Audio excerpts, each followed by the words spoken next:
Hello everyone, in this video I will show you how to fix Binance verification failed. Basically it's pretty easy, just follow the steps I do to not any mistakes. So all we need is to open the Binance and you will receive a red notification that the verification has been rejected. Click and go through all the verification steps again. Select your country and click continue. Enter your last name and first name and click continue.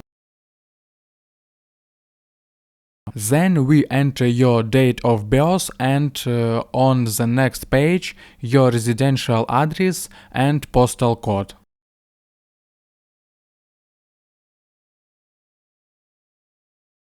Click continue and select the type of document that you have, for example a passport. Click continue and point the camera at your passport and confirm your identity.